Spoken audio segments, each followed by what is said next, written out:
5 years ago, the world watched in horror as George Floyd, a black man from Minneapolis, gasped, "I can't breathe," under the knee of former police officer Derek Chauvin. On May 25, 2020, Floyd's death, captured on video, ignited a global movement. His final words became a rallying cry for millions demanding justice, police accountability, and an end to systemic racism. In Houston, at a memorial event on June 9, 2020, Philonise Floyd, George's brother, stood before a crowd and declared, "I want justice for my brother, my big brother." I want justice for my brother, my big brother. Everybody gonna remember him around the world. He's gonna change the world. Those words echoed through protests across the United States and beyond, as people from all walks of life took to the streets, their voices amplified by the unique circumstances of the COVID-19 lockdowns, which left millions at home, watching, reflecting, and reacting. The footage from that fateful day in Minneapolis remains seared into the collective memory. George Floyd, restrained on the ground, pleaded for his life, calling out for his mama, as Chauvin pressed his knee into Floyd's neck for over 8 minutes. Bystanders, horrified, begged the officers to stop, with one voice captured shouting, "Get off of his fucking neck, bro." Nearby, officers J. Alexander Queng and others stood by as Floyd's body went limp. The brutality of the moment, coupled with its stark visibility, shocked the conscience of a nation. At Floyd's funeral on June 4, 2020, in Minneapolis, mourners gathered in silence for 8 minutes and 46 seconds, a tribute to the time Chauvin knelt on Floyd's neck.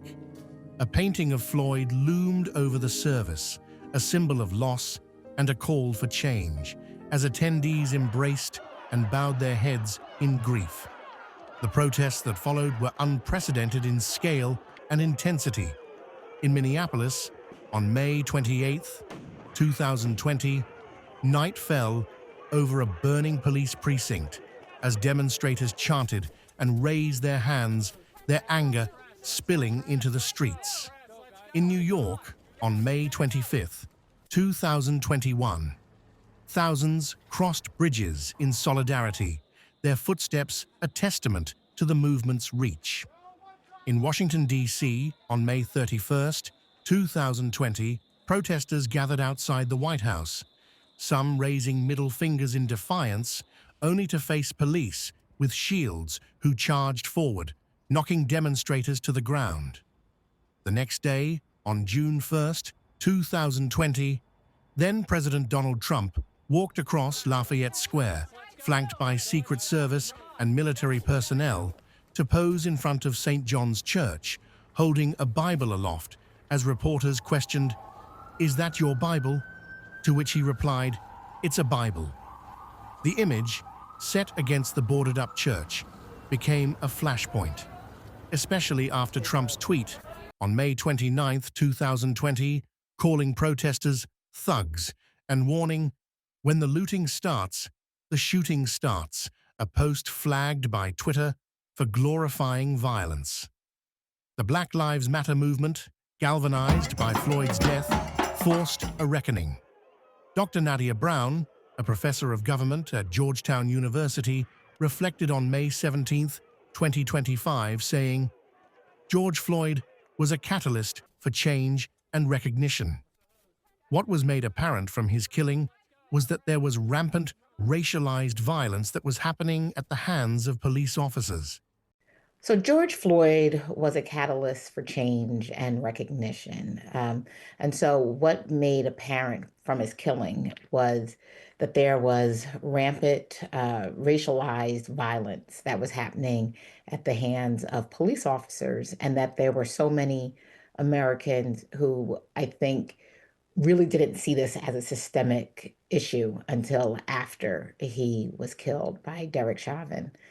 And because we were all in our homes because of COVID lockdowns, we were able to watch the video, watch it over again, listen to other commentary, read think pieces, have people from disparate parts of America talk about how awful this killing was and that something should be done about it.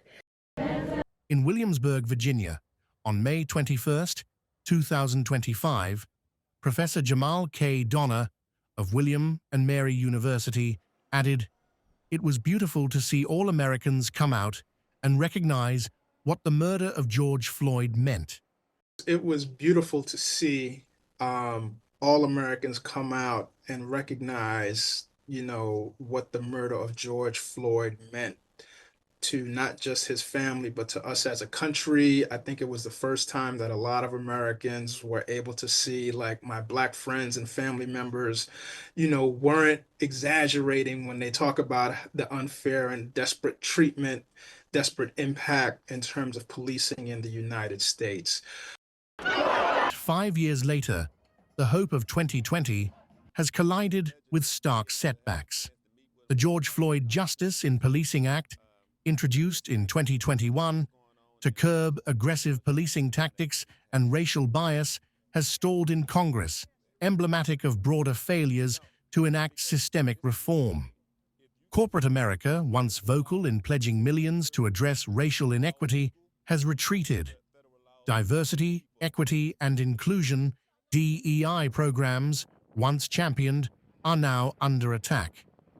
Lulit Mola, president of the Black Collective Foundation of Minnesota, speaking on May 22, 2025, in Minneapolis, observed, "Black people are permanently committed to Black lives. Whether we are talking about 2020, 2025, 2014, 1960, we are equally committed to our dignity, to our culture, and to our political freedom." Black people are permanently committed to Black lives, right? That never wavers because it is inherently connected to our existence. So whether we're talking about 2020, 2025, 2014, 1960, we are equally committed to our dignity, to our culture, and to our political freedom. But she acknowledged a broader regression, noting, "If you are asking where the wider movement, inclusive of corporations and philanthropy and government, is, I think there has obviously been a regression that is anti-diversity, equity, and inclusion, DEI, which one may say was proof that the movement was working." Now, if you're asking where the wider movement, inclusive of corporations and philanthropy and government is, I think there's obviously been a regression that is anti-diversity, equity, and inclusion, which one may say is proof that the movement was working. The political landscape has shifted dramatically. On January 20th, 2025, during his inauguration, President Donald Trump signed an executive order rescinding 78 Biden-era actions, including those tied to racial equity.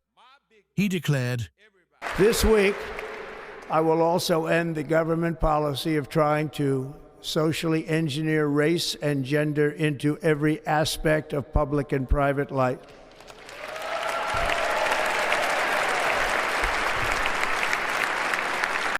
On March 19th, 2025, when asked about pardoning Derek Chauvin, who was sentenced to 270 months in prison on June 25, 2021, for Floyd's murder, White House Press Secretary Caroline Leavitt responded, "The president has been asked and answered this question.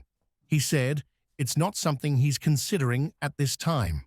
The administration believe Derek Chauvin received a fair trial, and will they consider a pardon moving forward? The president has been asked and answered this question. He said it's not something he's considering at this time. Yet calls for Chauvin's pardon persist, with commentator Ben Shapiro posting on X on May 14th, 2025, that Trump should pardon Chauvin, citing jury and political intimidation by rioters. Elon Musk, responding on March 4, 2025, wrote, "Something to think about, fueling further debate."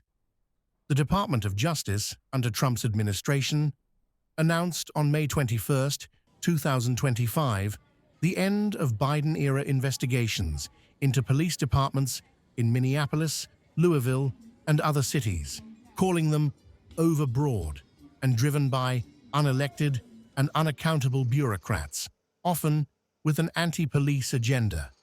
In Washington, D.C., the iconic Black Lives Matter Plaza, painted on the street near the White House in June 2020, was dismantled by March 10, 2025, with construction workers erasing a symbol that had once embodied hope. Public sentiment, too, has shifted. A Pew Research Center survey from May 7, 2025, revealed that 72% of adults believe the focus on racial inequality post-Floyd did not lead to meaningful change for Black Americans, and 67% of Black Americans doubt the nation will ever achieve racial equality. Despite these setbacks, the resolve of advocates persists. In Portland, Oregon, on July 23, 2020, Black Lives Matter protesters and the Wall of Moms sang a haunting lullaby, "Hands up, please don't shoot me," a reminder of the movement's emotional weight. In Lynn, Massachusetts, on May 25, 2021, a lone protester waved a Black Lives Matter flag as the sun set, a quiet act of defiance. Dr. Brown, reflecting on the moment, said, "It wasn't that George Floyd was the first Black person to be killed at the hands of police officers for doing something that did not require him to be killed, but rather it had everyone's attention because of the particular moment where we were living." It wasn't that George Floyd was the first, Black person to be killed at the hands of police officers for doing something that did not require, right? They did not require him to be killed. But rather, it was that it had everyone's attention, right? It was because of the particular moment where we were living that people had no choice but to pay attention. For those like Lulette Mola, the fight continues, undeterred by reversals. Black Lives Matter, she said, is inherently connected to our existence. As signs from 2020 protests fade from fences and streets, the movement's core demand for justice, dignity, and equality endures, even as the nation grapples with its unfulfilled promises.